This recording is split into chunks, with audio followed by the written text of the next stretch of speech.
පොලියෙන් ඉස්සර කපපු බදු ඉදිරියේදී කපන්නේ නැහැ කියලා. මේ සම්බන්ධව මම විස්තරාත්මක වීඩියෝ එකක් කරා. ඉතින් මේ වීඩියෝ එක බලපු අයට ඇති වෙච්ච සමහර ප්‍රශ්න කීපයකට තමයි මම මේ වීඩියෝ එකෙන් උත්තර දෙන්නේ. සරලව කතාව මේකයි.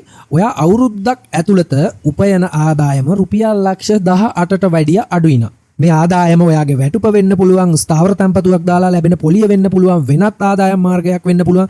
මේ සියලුම ආදායම් මාර්ගවල එකතුව රුපියල් ලක්ෂ 18ට වැඩිය අඩුයි නා. ඒ වගේම ඔයා ස්ථාවර තැන්පතුවක් දාලා ඒකට පොලියක් ලබා ගන්නව නම් අර ඉස්සර ඔයාගේ ස්ථාවර තැන්පතුවේ පොලියෙන් අඩු කරපු බද්ද දැන් ඔයාට නොගෙවා ඉන්න පුළුවන්. සරලම කතාව එච්චරයි. ඉතින් මේ වෙනුවෙන් ඔයාට කරන්න තියෙන්නේ පොඩි ෆෝම් එකක් තියෙනවා. ඒක සම්පූර්ණ කරලා ඔයාගේ ස්ථාවර තැන්පතුව තියෙන බැංකුවට හරි මූල්‍ය ආයතනයට හරි බාර දෙන එක විතරයි. ඉතින් ඊට පස්සේ බැංකුව හරි මූල්‍ය සමාගම හරි තවදුරටත් ඔයාගේ ස්ථාවර තැන්පතුවේ පොලියෙන් බදු අය කිරීමක් සිද්ධ කරන්නේ නැහැ. ඉතින් මෙතනදී අනිවාර්යයෙන්ම මතක තියාගන්න ඕනේ දේ තමයි ඔයාගේ වාර්ෂික ආදායම රුපියල් ලක්ෂ 18ට වැඩිය අඩු වෙන්න ඕනේ. ඒ වගේම ඔයාගේ ස්ථාවර තැන්පතු බැංකු කිහිපයක හරි එහෙමත් නැත්නම් මූල්‍ය සමාගම් කිහිපයක හරි තියෙනවා නම් අර ඇප්ලිකේෂන් එක එහෙමත් නැත්නම් ෆෝම් එක ඒ සියලුම ආයතන වලට බාර දෙන්න ඕනේ. ඒකත් මතක තියාගන්න.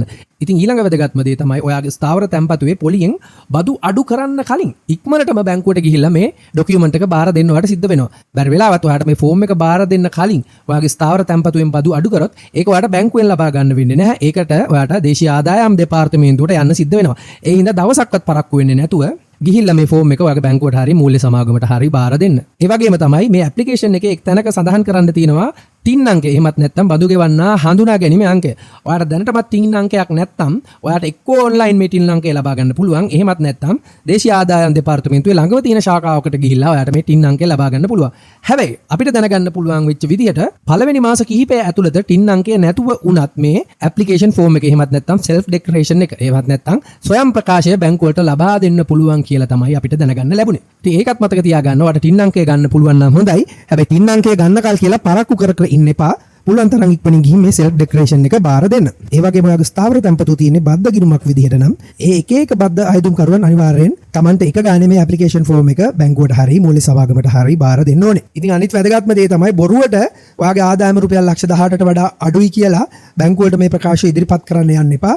ඔයාගේ ආදායම ඇත්තටම රුපියල් ලක්ෂ 18ට වඩා අඩුයි නම් විතරයි ඔයා මේ වැඩේ කරන්න ඕනේ. නැත්නම් ඔයාට අනිවාර්යෙන්ම නීතිමය ගැටලු වලට ඉදිරියේදී මුහුණ දෙන්න සිද්ධ වෙයි. ගොඩක් අය අහලා තිබුණා පිටරට ඉන්න අය කොහොමද මේ ඇප්ලිකේෂන් එක බාර දෙන්නේ කියලා. ඒකට කරන්න තියෙන හොඳම දේ තමයි දේශීය ආදායම් දෙපාර්තමේන්තුවේ අර අපි කියපු ඩෙක්ලරේෂන් එක එහෙමත් නැත්නම් ෆෝම් එක ඩවුන්ලෝඩ් කරලා ඒක සම්පූර්ණ කරලා ලියාපදිංචි තැපෑල මගින් අදාළ බැංකුවේ ශාඛාවකට යොමු කරන්න. ඒක තමයි පිටරට ඉන්න අයට කරන්න පුළුවන් හොඳම දේ. බැංකුවට කතා කරලා අහන්න ඊමේල් එකක් දැම්මත් ඇතිද කියලා. ඊමේල් එකක් දාන්න පුළුවන් කියලා බැංකුව කිව්වොත් ඊමේල් එකක් උනත් දාලා ඔයාලට මේ වැඩේ කරගන්න පුළුවන්. ඉතින් මේකේ මම දැකපු අඩුපාඩුව තමයි බැංකුව වලින් හරි ෆයිනෑන්ස් කම්පැනිස් වලින් හරි තාමත් තමන්ගේ ගනුදෙනුකරුවන් හරියට මේ පිළිබඳව දැනුවත් කරලා නැහැ.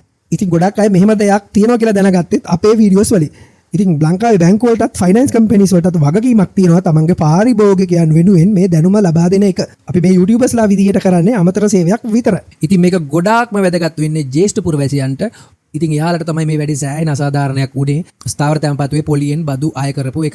මොකද ගොඩාක් සෑහෙන අමාරුවෙන් රැකියාවක් කළා. ඒ රැකියාවේ විශ්‍රාම යනකොට එකතු වෙච්ච යම්කිසි මුදලක් ස්ථාවර තැන්පතුවක් විදිහට දාගෙන ඒකට ලැබිච්ච පොලියෙන් තමයි ජීවත් වුනේ. ඉතින් ඒ ලැබෙන පොලියනොත් 10%ක වගේ ප්‍රමාණයක් බදු විදිහට අඩු කරනවා කියන්නේ ඒගොල්ලන්ට සෑහෙන අමාරුයි මේ තත්ත්වය දරා ගන්න. ඉතින් ජ්‍යෙෂ්ඨ පුරවැසියන්ට මේ සහනය ඉතාමත්ම වැදගත්. ඉතින් මේ සහනයෙන් උපරිම ප්‍රයෝජනය ගන්න පුළුවන් තරම් ඉක්මනින් බැංකුවට ගිහිල්ලා මේ ඩෙක්ලරේෂන් එක බාර දෙන්න.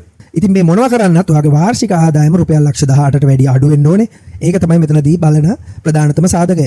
ඉතින් මම මේ ඇප්ලිකේෂන් ෆෝම් එක ෆිල් කරන්නේ කොහොමද කියලා පියවරෙන් පියවර පැහැදිලිව මගේ කලින් වීඩියෝ එකේ කියලා තියෙනවා. ඉතින් මේ වීඩියෝ එකට ගිහිල්ලා ඔයාලට බලන්න පුළුවන් කොහොමද මේ ඇප්ලිකේෂන් එක හරියටම ෆිල් කරන්න කියලා. ඒ වගේම මේ ඇප්ලිකේෂන් එක ඩවුන්ලෝඩ් කරන ලින්ක් එක මම මේ වීඩියෝ එකේ ඩිස්ක්‍රිප්ෂන් එකට දාලා තියන්නම්. ඉතින් ඔයාලා මේ වීඩියෝ එකට කැමති නම් ලයික් එකක් දාන්න. ඔයාලට මේ වීඩියෝ එක වැදගත් වුණා නම් yes කියලා කමෙන්ට් එකක් දාන්න. මේ වගේ අප්ඩේට් වෙච්ච බැංකු දේශපාලන සහ ආර්ථික තොරතුරු දැනගන්න අවශ්‍ය නම් විතරක් මගේ channel එක subscribe කරලා තියාගන්න. bell icon එක click කරලා තියාගන්න. ඒකට ඔයාලට පුළුවන් මම ඒ දාන වැදගත් වීඩියෝස් ඔයාලට පුළුවන් තරම් ඉක්මනින් බලන්න. මේ වගේම වීඩියෝ එකකින් පුළුවන් තරම් ඉක්මනටම හමු වෙමු. ගිහින් එන්නම් සුබ දවසක්.